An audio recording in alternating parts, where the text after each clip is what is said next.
This is On Practice, on the relation between knowledge and practice, between knowing and doing, by Mao Zedong. This copy that I'm reading is, or the physical copy that I'm reading is from Foreign Language Press from Peking in 1968. But I'm pretty sure I've looked around a couple times at a few different versions of this piece, and the one from Marxist.org appears to be the right one, or appears to be this one, which is good. So, this, July 1937.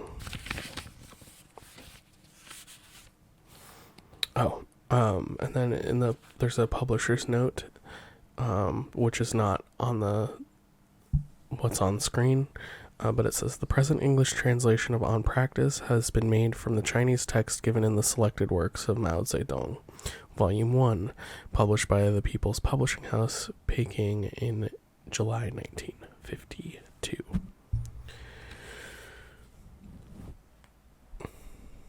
I actually found this copy in my public library. So, July 1937.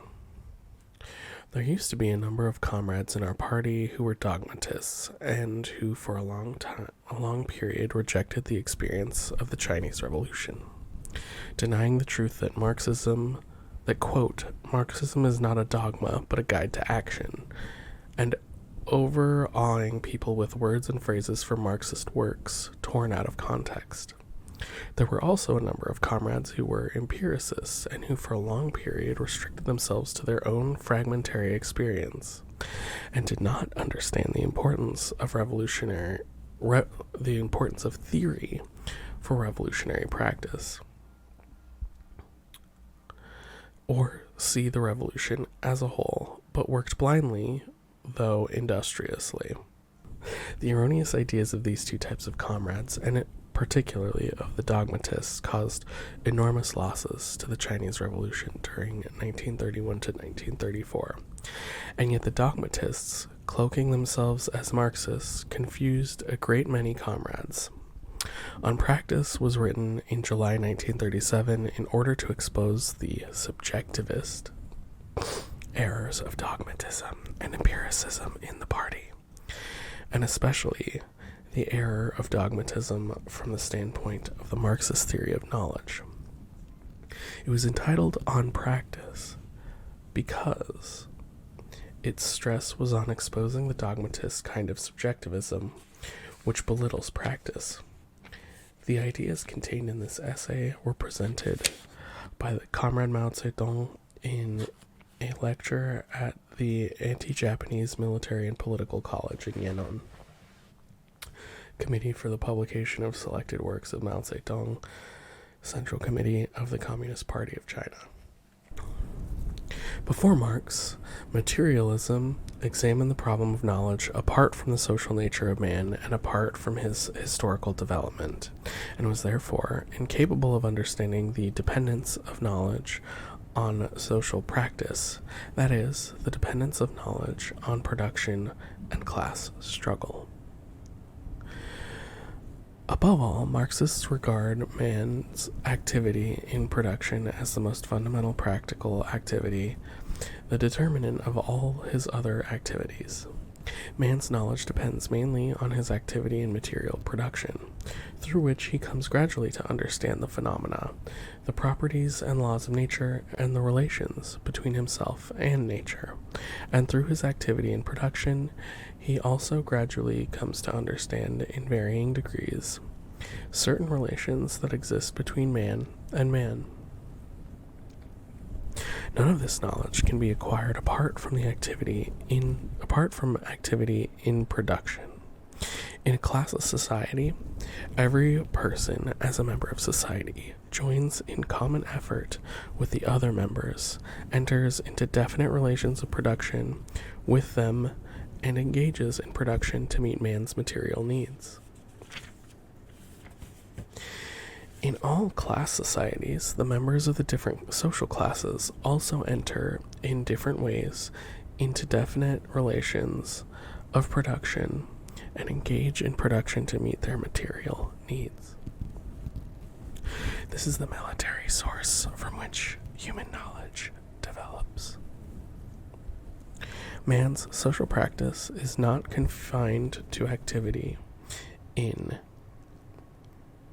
production, but takes many other forms. Class struggle, political life, scientific and artistic pursuits. In short, as a social being, man participates in all spheres of the practical life of society.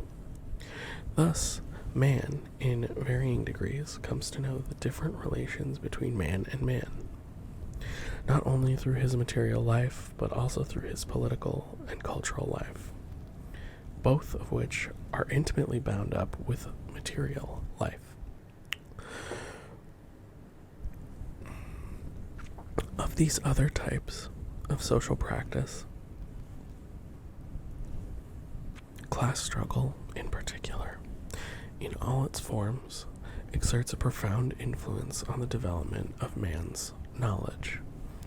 In class society, everyone lives as a member of a particular class, and every kind of thinking, without exception, is stamped with the brand of a class. This is all to say that man is bound by his material knowledge, right? We are all bound by the experiences that we exist in.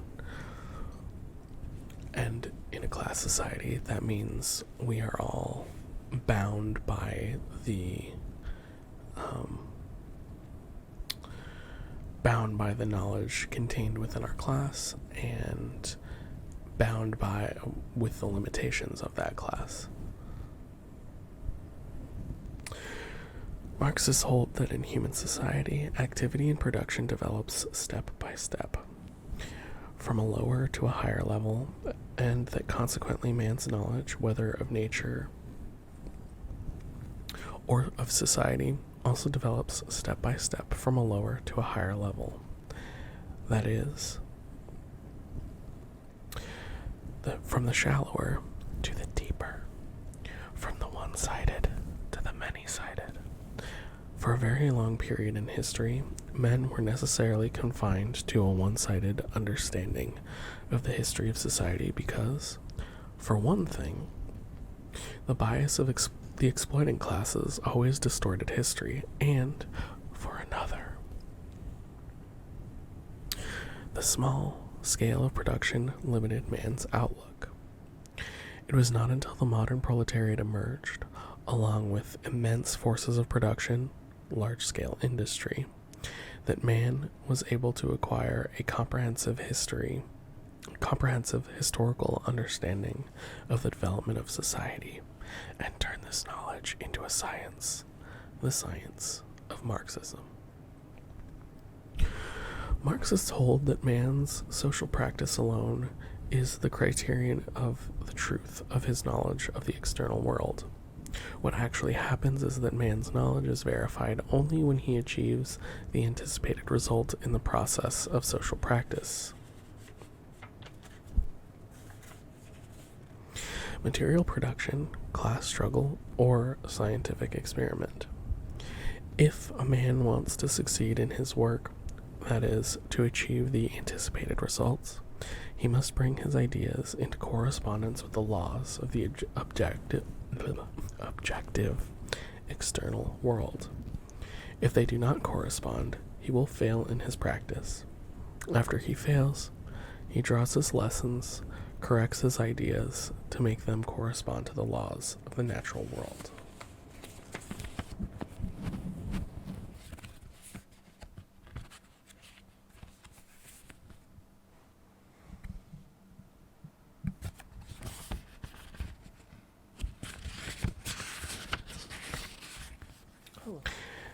After he fails, he draws his lessons, corrects his ideas to make them correspond to the laws of the external world. and can thus turn failure into success. This is what is meant by, quote, failure is the mother of success, and a fall into the pit, a gain in your wit, end quote. The dialectical materialist theory of knowledge places practice in the primary position, holding that knowledge can in no way be separated from practice, and repudiating all the erroneous theories which deny the importance of practice or separate knowledge from practice.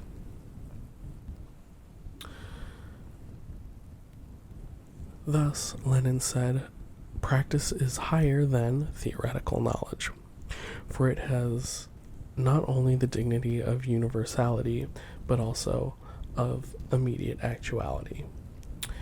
The Maoist philosophy of dialectical materialism has two outstanding characteristics.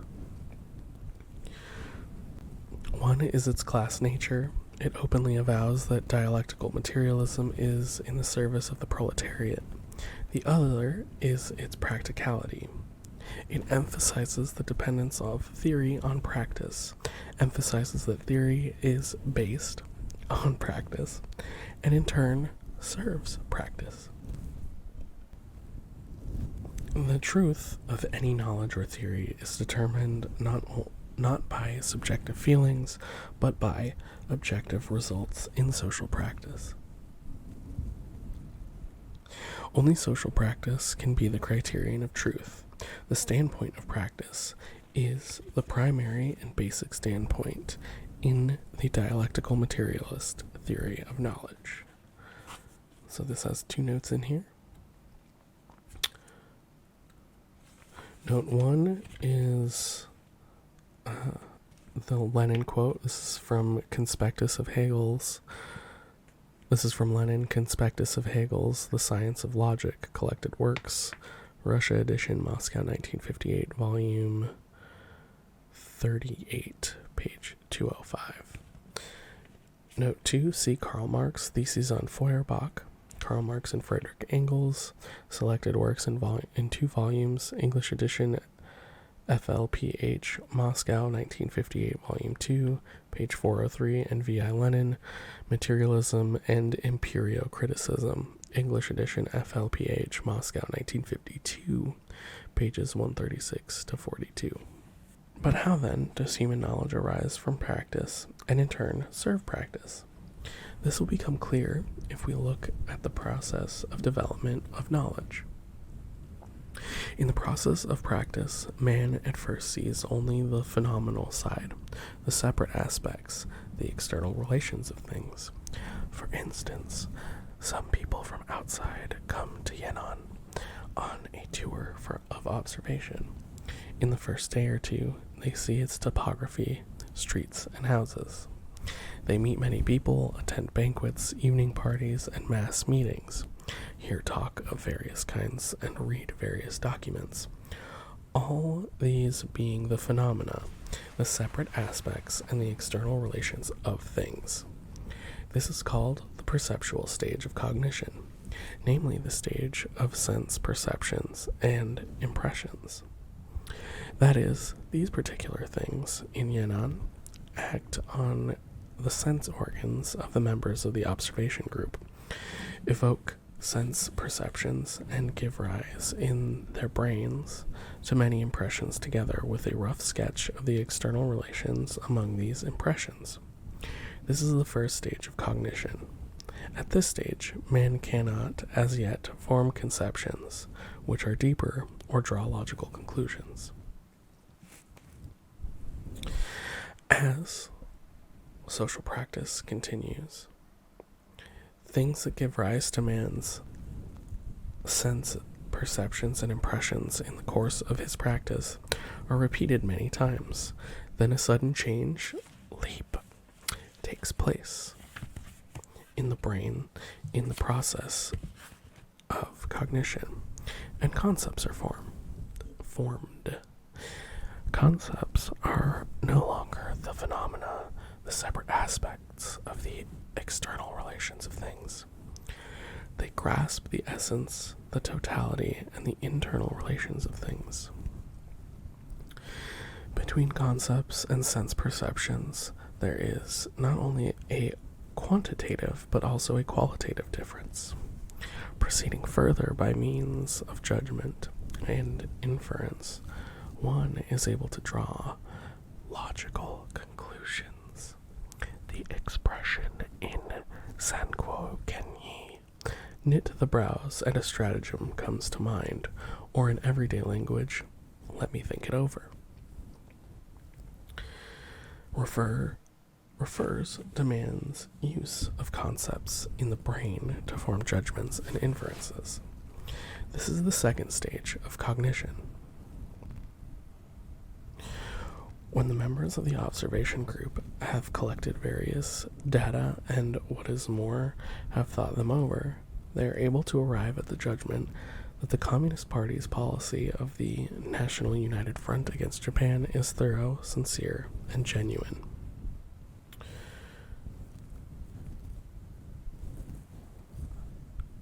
Having made this judgment, they can, if they are genuine about uniting to save the nation, go a step further and draw the following conclusion. The National United Front against Japan can succeed. This stage of conception, judgment, and inference is the more important stage in the entire process of knowing a thing. It is the stage of rational knowledge.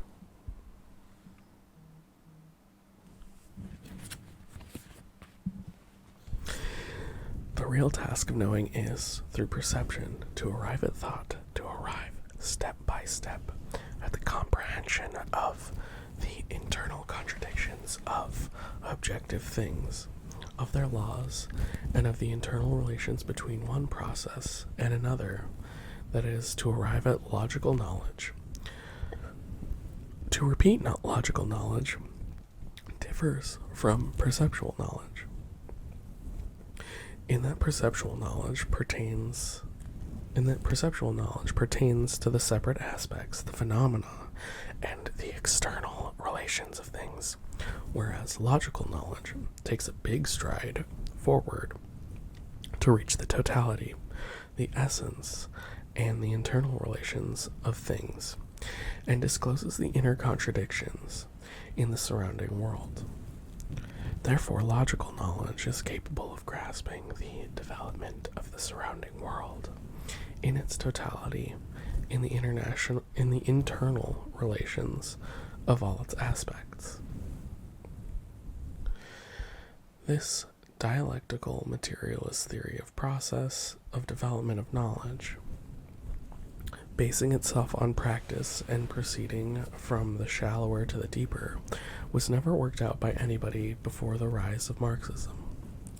Marxist materialism solved this problem correctly for the first time, pointing out both materialistically and dialectically the deepening movement of cognition, the movement by which man and society progresses from perceptual knowledge to logical knowledge.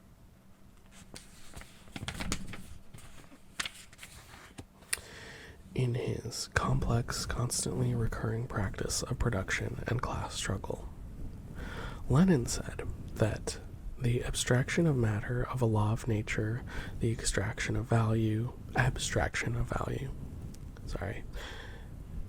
etc. In short, all scientific, correct, serious, not absurd abstractions reflect nature more deeply, truly, and completely. Marxism-Leninism holds that each of these two stages in the process of cognition has its own characteristics, with knowledge manifesting itself as perceptual at the lower stages and logical at the higher stage. But both are stages in an integrated process of cognition.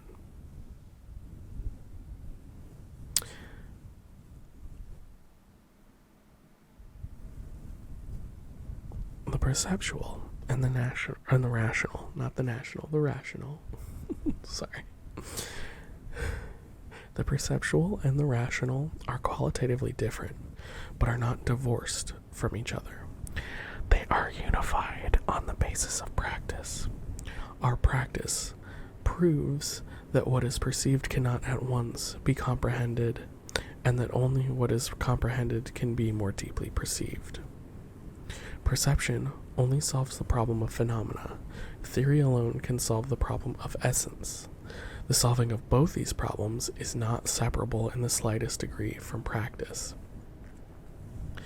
Whoever wants to know a thing has no way of doing so except by coming into contact with it, that is, by living, practicing, in its environment.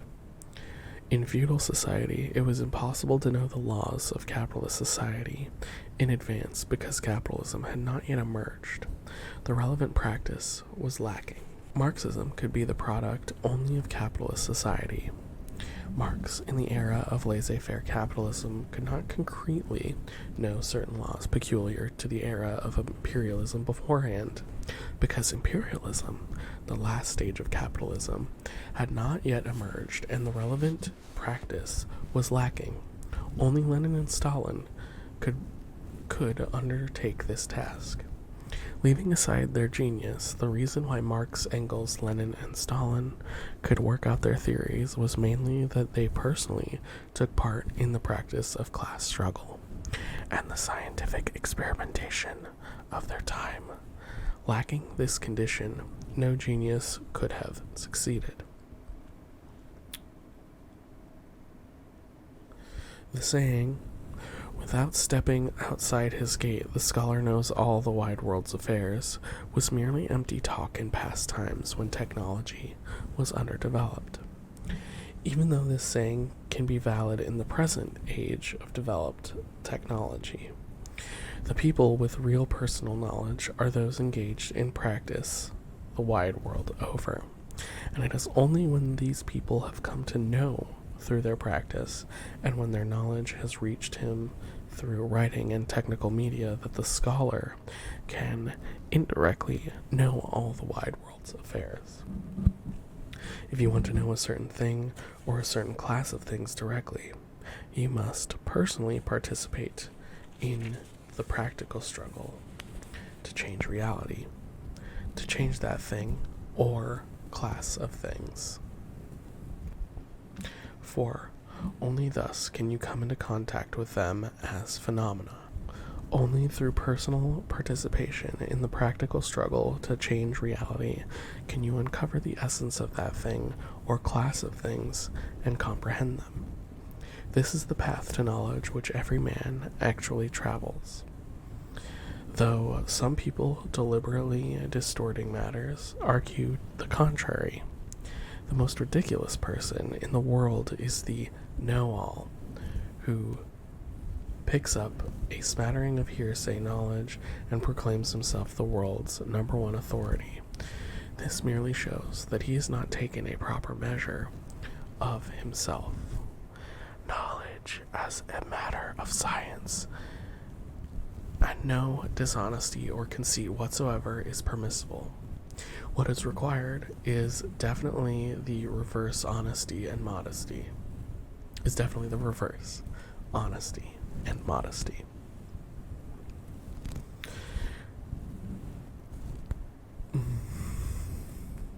There are some people on the internet who could stand to read this. Some people who very much like to debate things of which they know very little from reading things. Again, what is required is definitely the reverse: honesty and modesty. If you want knowledge, you must take part in the practice of changing reality. If you want to know the taste of a pear, you must change the pear by eating it yourself. If you want to know the structure and properties of the atom, you must make physical and chemical experiments to change the state of the atom. If you want to know the theory and methods of revolution, you must take part in revolution. All genuine knowledge originates in direct experience. But one cannot have direct experience. For example, but one cannot have direct experience of everything. As a matter of fact, most of our knowledge comes from indirect experience. For example, all knowledge from past times and foreign lands. To our ancestors and to foreigners, such knowledge was, or is, a matter of direct experience, and this knowledge is reliable if, in the course of their direct experience, the requirement of scientific abstraction, I keep saying extraction, abstraction, spoken of, let's try that again. To our ancestors and to foreigners, such knowledge was, or is, a matter of direct experience. And this knowledge is reliable if, in the course of their direct experience, the requirement of scientific abstraction, spoken of by Lenin, was, or is, fulfilled, and objective reality scientifically reflected. Otherwise, it is not reliable. Hence, a man's knowledge consists only of two parts: that which comes from direct experience and that which comes from indirect experience. Moreover, what is direct experience for me is direct experience. What is indirect experience for me is direct experience for other people. Consequently, considered as a whole, knowledge of any kind is inseparable from direct experience. All knowledge originates in perception of the objective external world through man's physical sense organs. Anyone who denies such perceptions denies direct experience, or denies personal participation in the practice that changes reality, is not a materialist.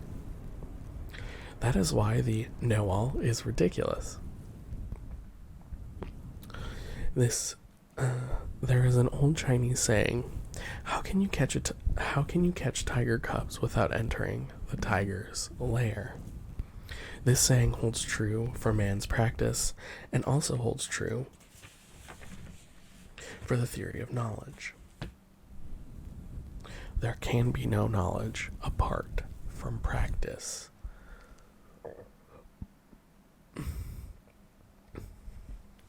To make clear the dialectical materialist movement of cognition arising on the basis of the practice which changes reality, to make clear the gradually deepening movement of cognition, a few additional concrete examples are given.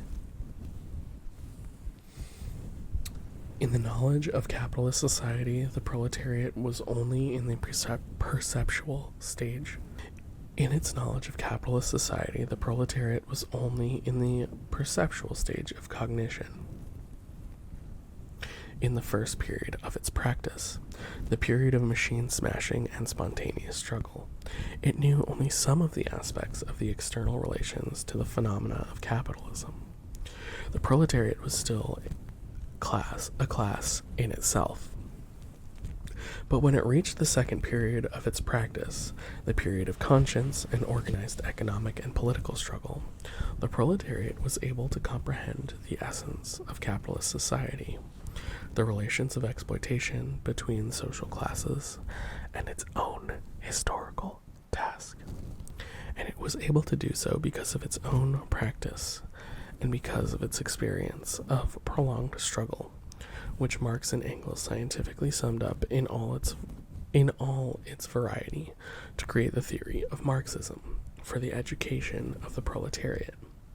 It was then that the proletariat became a class for itself.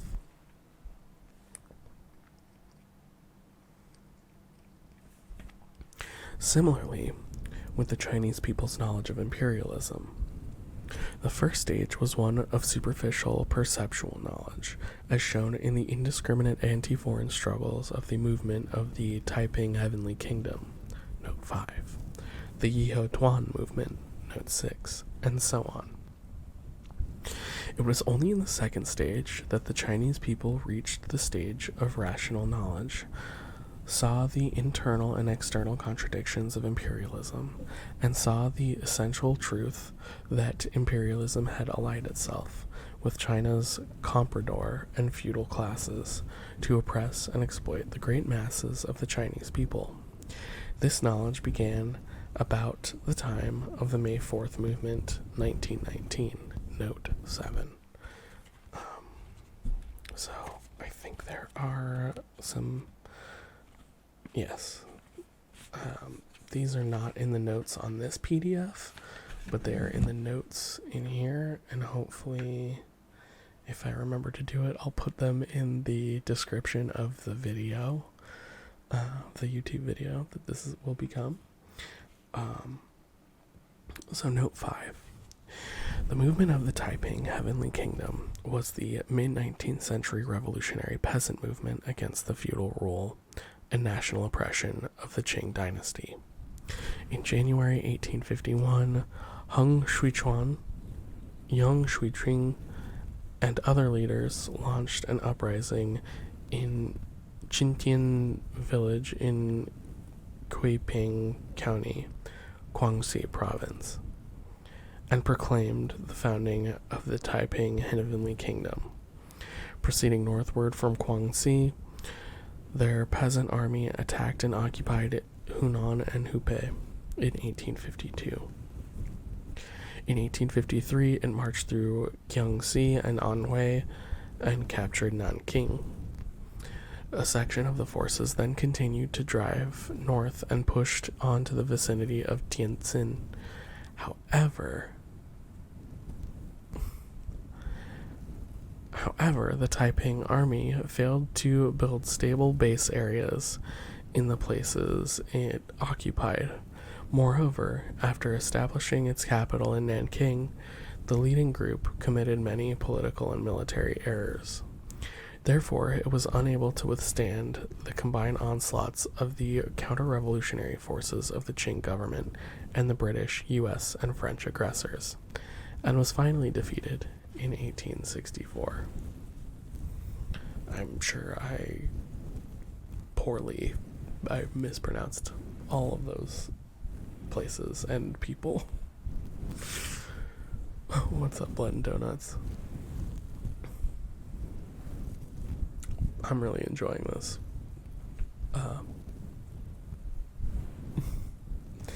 Note 6. The Yiho Tuan movement was the anti-imperialist armed struggle which took place in northern China in 1900. The broad masses of peasants, handicraftsmen, and other people took part in this movement.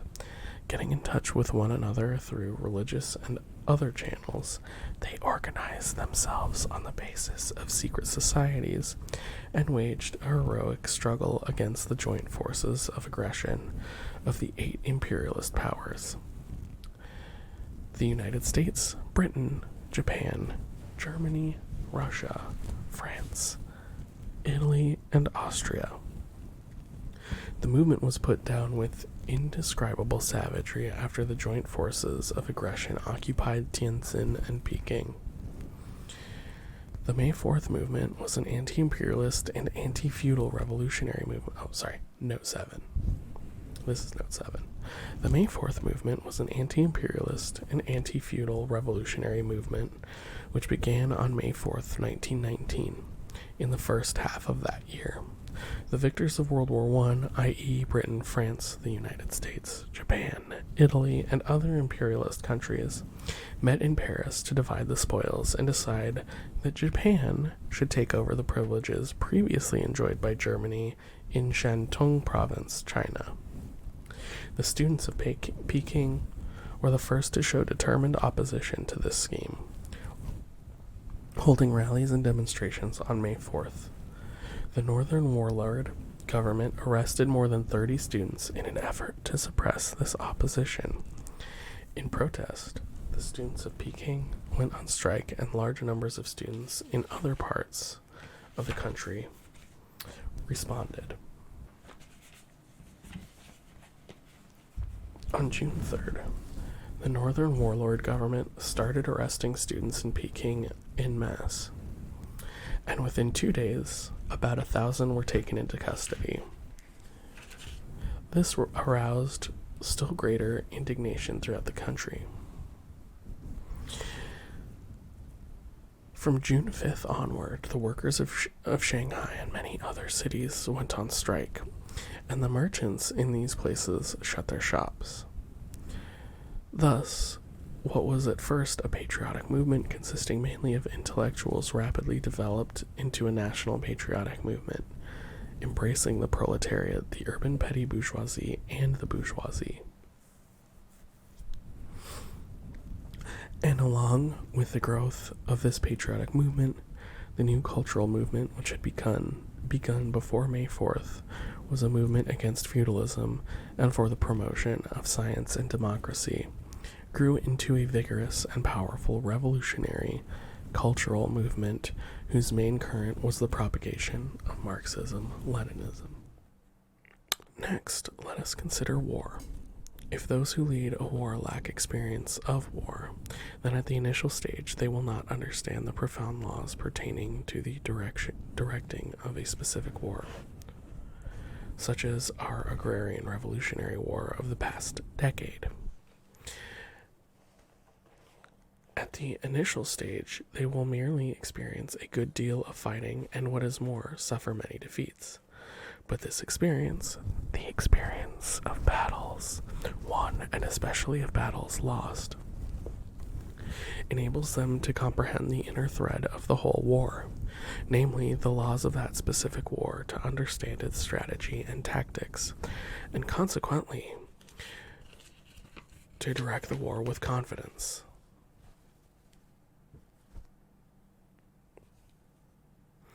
If, at such a moment,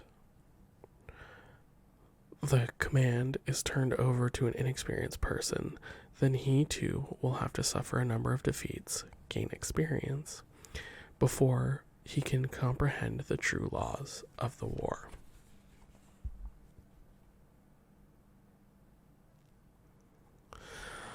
I'm not sure I can handle it. We often hear this remark when a comrade hesitates to accept an assignment. Why is he unsure of himself?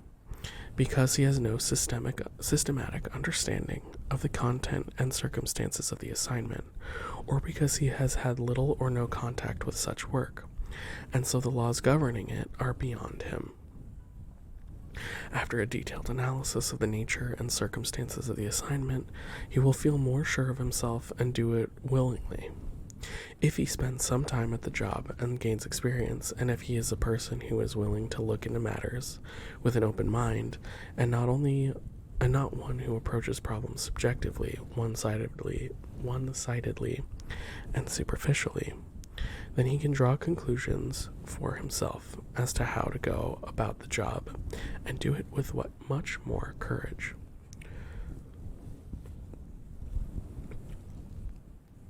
Only those who are subjective, one-sided, and superficial in their approach to problems will smugly issue orders or directives the moment they arrive on the scene, without considering the circumstances, without viewing things in their totality, their history and their present state as a whole, and without getting to the essence of things, their nature, and the internal relations between one thing and another. Okay, you can sit back in my lap, I guess. Such people are bound to trip and fall. Thus, it can be seen that the first step in the process of cognition is contact with the objects of the external world. This belongs to the stage of perception. The second step is to synthesize the data of perception by arranging and reconstructing them. This belongs to the stage of conception, judgment, and inference. It is only when the data of perception are very rich, not fragmentary, and correspond to reality, are not illusory, that they can be the basis for forming correct concepts and theories. Here, two important points must be emphasized. The first, which has been stated before but should be repeated here, is the dependence of rational knowledge upon perceptual knowledge. Anyone who thinks their rational knowledge need not be derived from perceptual knowledge is an idealist. In the history of philosophy, there is the rationalist school that admits the reality only of reason and not of experience, believing that reason alone is reliable, while perceptual experience is not. This school errs by turning things upside down. The rational is reliable precisely because it has its source in sense perceptions. Otherwise, it would be like water without a source, a tree without roots, subjective, self-engendered, and unreliable. As to the sequence in the process of cognition, perceptual experience comes first. We stress the significance of social practice in the process of cognition precisely because social practice alone can give rise to human knowledge, and it alone can start man on the acquisition of perceptual experience from the objective world.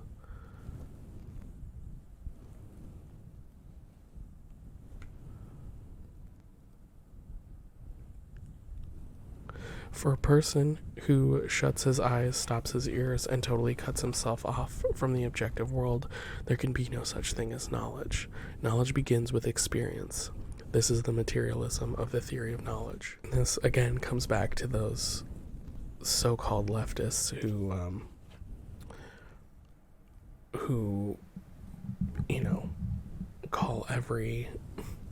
will call out every movement in another country, every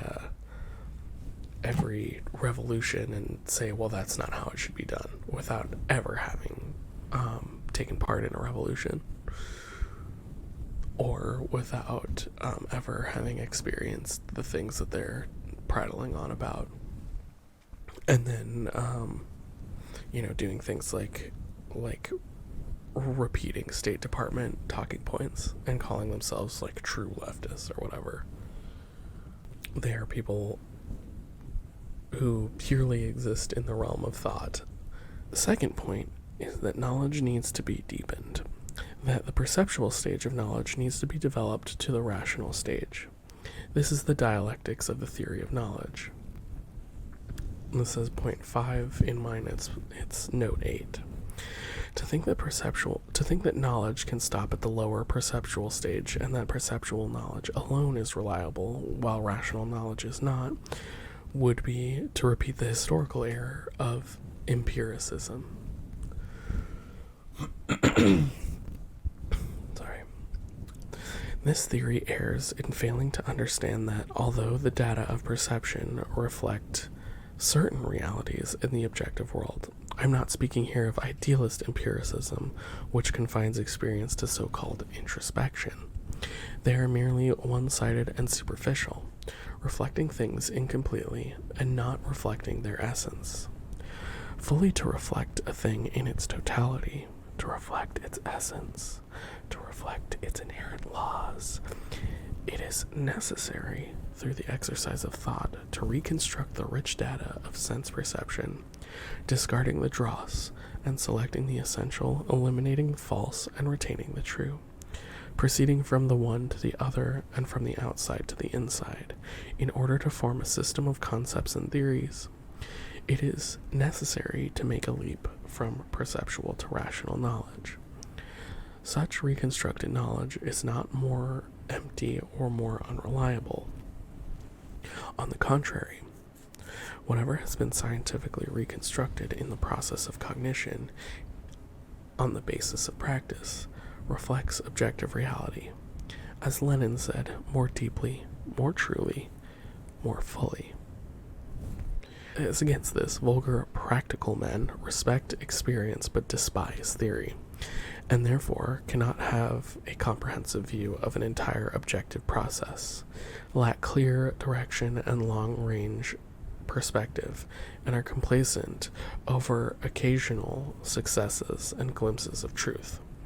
If such person directs a revolution, they will lead it up a blind alley. The practical men that Mao is talking about are the same type of people who they're libs. that's like a very liberal, and I mean that in like the modern sense. That's like a very liberal sense of the world, right? They despise theory. They don't think they have ideology, when in fact pretty much all they have is ideology, right?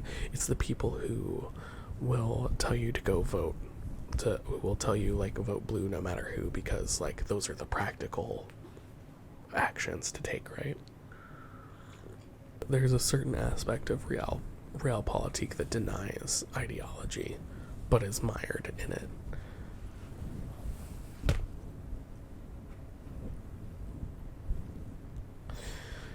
But continuing on, rational knowledge depends upon perceptual knowledge, and perceptual knowledge remains to be developed into rational knowledge.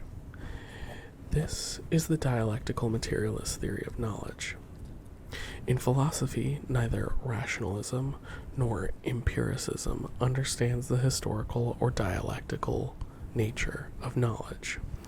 And although each of these schools contains one aspect of the truth, here I am referring to materialist, not to idealist rationalism and empiricism. Both are wrong on the theory of knowledge as a whole. The dialectical materialist movement of knowledge from perceptual to rational holds true for a minor process of cognition. For instance, knowing a single thing or task, as well as for a major process of cognition, for instance, knowing a whole society or a revolution. So note 5 or note 8 in my book is, quote, in order to understand it is necessary empirically to begin understanding, study to rise from empiricism to the universal. V.I. Lenin, Op. Cit., page 197.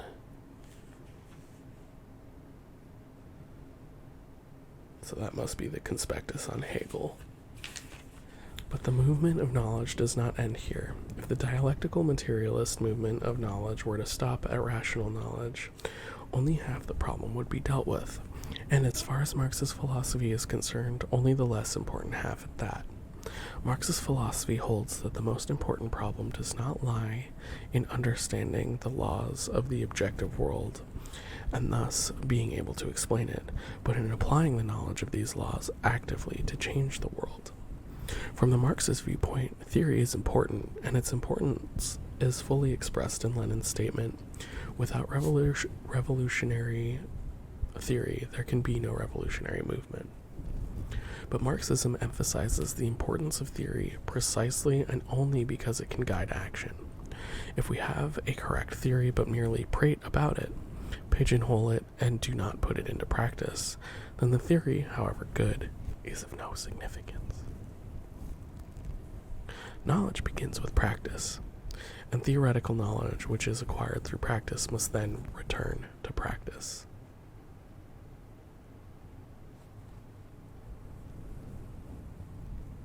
The active function of knowledge manifests itself not only in the active leap from perceptual to rational knowledge, but, and this is more important, it must manifest itself in the leap from rational knowledge to revolutionary practice.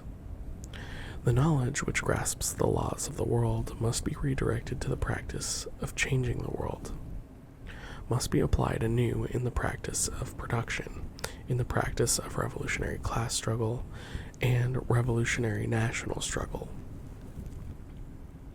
and in the practice of scientific experiment. This is the process of testing and developing theory, the continuation of the whole process of cognition. The problem of whether theory corresponds to objective reality is not and cannot be completely solved in the movement of knowledge from the perceptual to the rational mentioned above. The only way to solve this problem completely is to redirect rational knowledge to social practice, apply theory to practice, and see whether it can achieve the objectives one has in mind. Many theories of natural science are held to be true not only because they were so considered when natural scientists originated them, but because they have been verified in subsequent scientific practice. Similarly, Marxism-Leninism is held to be true not only because it was so considered when it was scientifically formulated by Marx, Engels, Lenin, and Stalin, but because it has been verified in the subsequent practice of revolutionary class struggle and revolutionary national struggle. Dialectical materialism is universally true because it is impossible for anyone to escape from its domain in his practice. The history of human knowledge tells us the truth of many theories is incomplete, and that this incompleteness is remedied through the test of practice. Many theories are erroneous, and it is through the test of practice that their errors are corrected. That is why practice is the criterion of truth, and why the standpoint of life of practice should be first and fundamental in the theory of knowledge.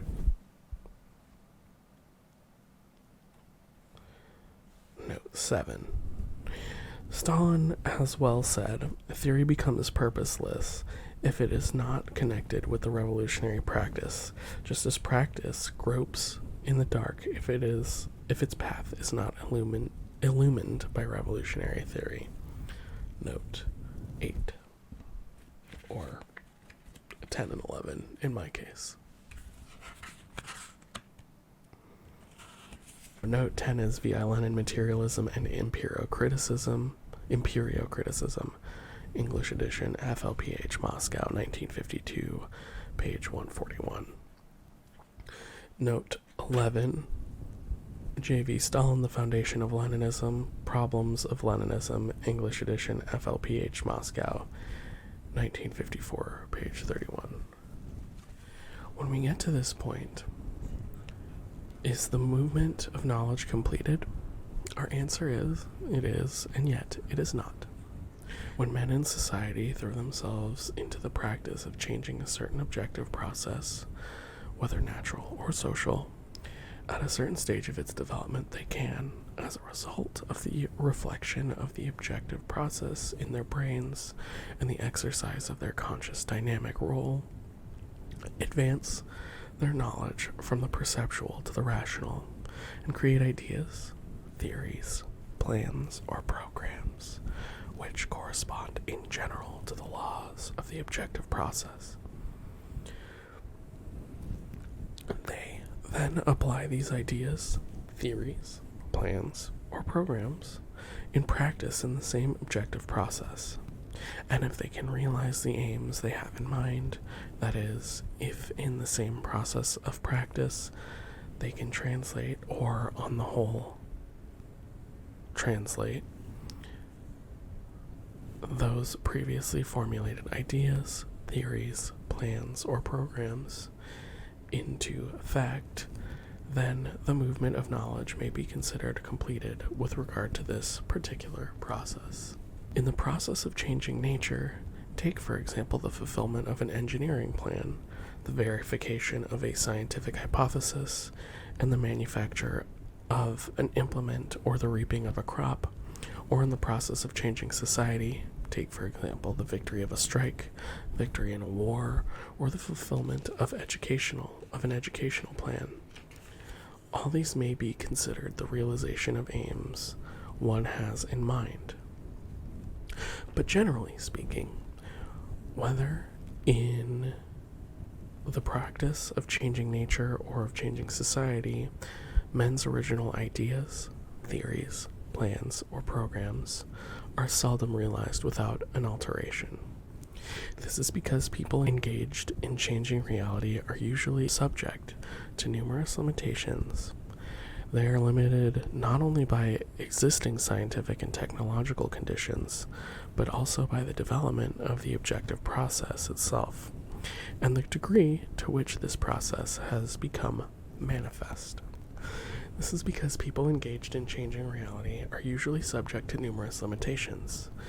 They are limited not only by existing scientific and technological conditions, but also by the development of the objective process itself, and the degree to which this process has become manifest. The aspects of the essence of the objective process have not yet been fully revealed. In such a situation, ideas, theories, plans, or programs are usually altered partially and sometimes even wholly because of the discovery of unforeseen circumstances in the course of practice. That is to say, it does happen that the original ideas, theories, plans, or programs fail to correspond with reality either in whole or in part, and are wholly or partially incorrect. In many instances, failures have been repeated many times before errors in knowledge can be corrected, and correspondence with the laws of the objective process achieved. And consequently, before the subjective can be transformed into the objective, or in other words, before the anticipated results can be achieved in practice. Nevertheless, when that point is reached, the movement of human knowledge regarding a certain objective process at a certain stage of its development may be considered completed. However, so far as the progression of the process is concerned, the movement of human knowledge is not completed. Every process, whether in the realm of nature or of society, progresses and develops by reason of its internal contradiction and struggle, and the movement of human knowledge should also progress and develop along with it. As far as social movements are concerned, true revolutionary leaders must not only be good at correcting their ideas, theories, plans, or programs when errors are discovered, as has been indicated above, but when a certain objective process has already progressed and changed from one stage of development to another, they must also be good at making themselves and all their fellow revolutionaries progress and change in their subjective knowledge along with it. That is to say, they must ensure that the proposed new revolutionary tasks and new working programs correspond to the new changes in the situation. In a revolutionary period, the situation changes very rapidly. If the knowledge of revolutionaries does not change rapidly in accordance with the changed situation, they will be unable to lead the revolution to victory. It often happens, however, that thinking lags behind reality. This is because man's cognition is limited by numerous social conditions. We are opposed to diehards in the revolutionary ranks whose thinking fails to advance with changing objective circumstances, and has manifested itself historically as right opportunism. It often happens, however, that thinking lags behind reality. This is because man's cognition is limited by numerous social conditions.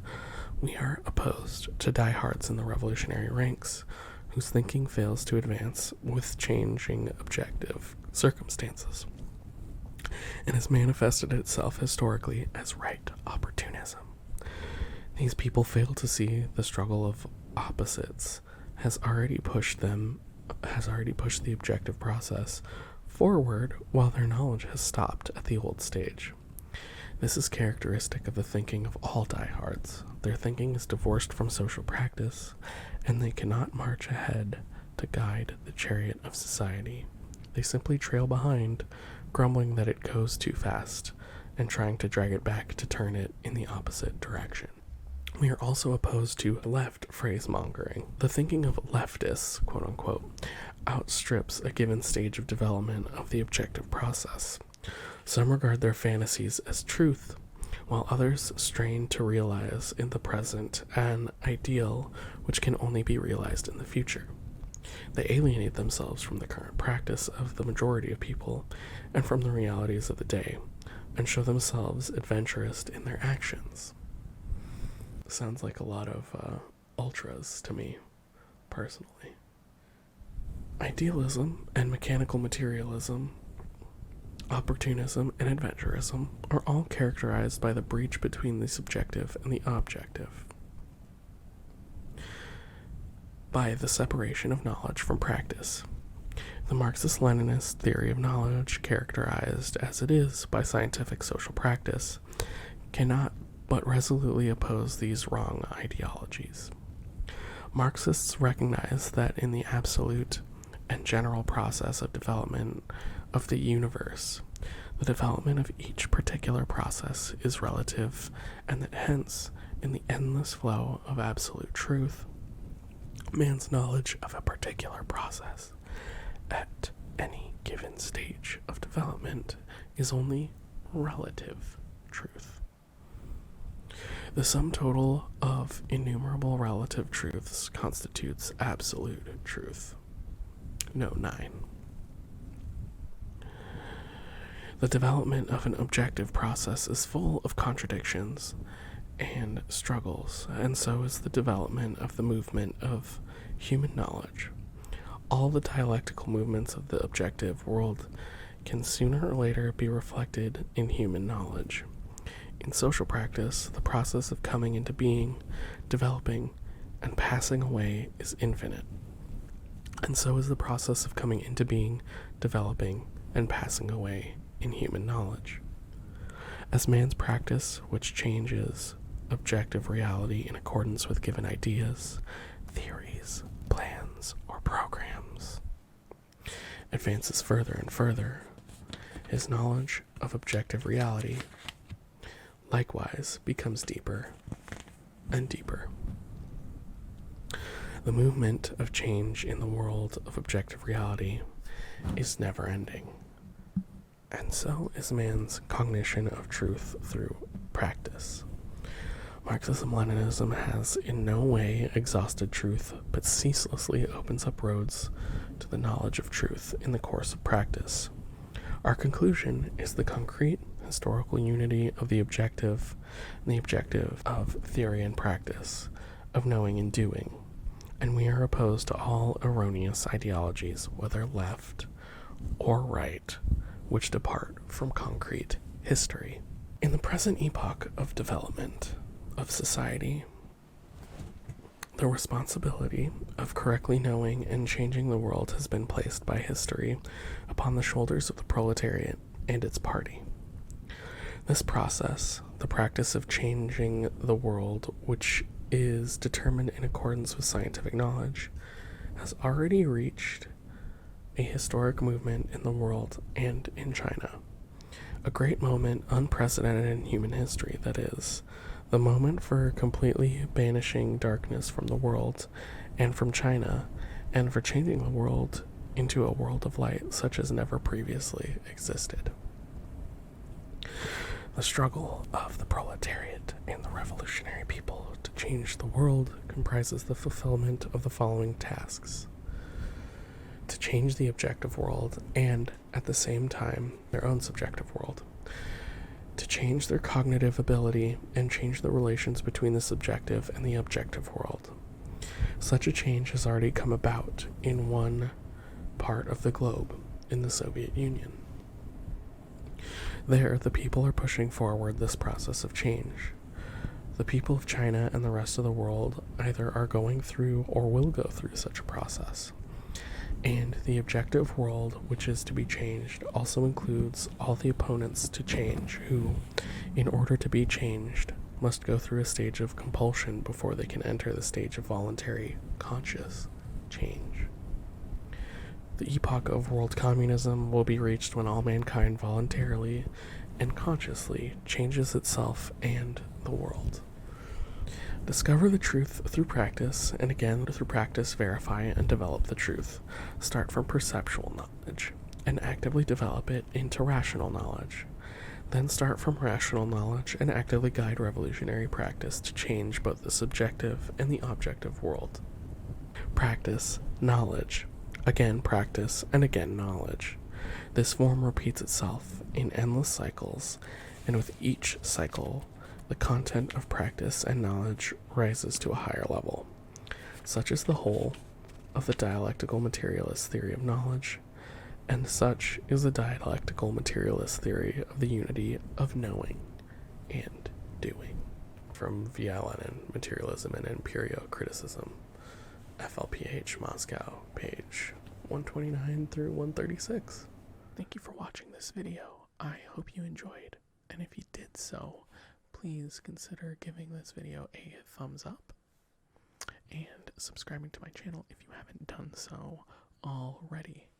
I've got my Twitch and Twitter handles up above, and they will also be posted as links in the description of this video, along with some of the other stuff that I do, including ways to support me and my SoundCloud page where I've put some music up there.